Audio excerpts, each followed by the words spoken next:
Peter Beense vandaag. We zijn in Westendorf en het is niet echt koud. Nee, het is niet koud. In de schaduw is het best wel wat frisser, maar in de zon is het bloedje geslagen heet. Ik denk dat ik al een keer of 5 mee geweest ben.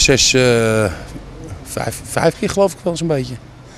Het is in ieder geval vanaf het begin een beetje ook. De eerste keer ben ik meegegaan. En het is iedere keer weer gewoon een gezellig feest, dus helemaal top.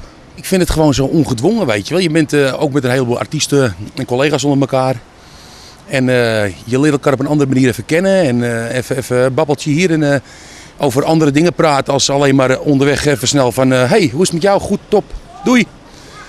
En dat is zo leuk. En de mensen die dus hier gekomen zijn, de fans en de mensen die speciaal voor de artiesten meegekomen zijn. Ja, die hebben dat ook een beetje. Die kennen op een andere manier even de artiesten leren kennen. Nou, toevallig zijn we met allerlei nummers bezig op dit moment. Ik heb een stuk of 5 liedjes thuis liggen nu. Ik zit nog op 2 nummers te wachten van tekstschrijvers die dus bijna klaar waren met de nummers. En dan gaan we, als ik van vakantie terug ben, gaan we meteen rond de tafel zitten wat een nieuwe single gaat worden. En dan gaan we meteen opnemen. En dat zal dan een beetje het einde van het voorjaar zal het een beetje uit gaan komen.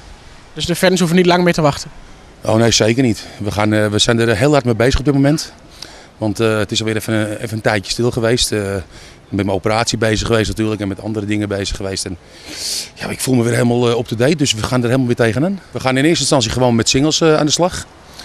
En is het zo dat het gewoon lekker gaat en dat we denken van nou, nu hebben we een paar echte knallers te pakken, dan gaat er toch wel weer een album achteraan komen. Maar we gaan er in eerste instantie vanuit gewoon een lekker singeltje maken.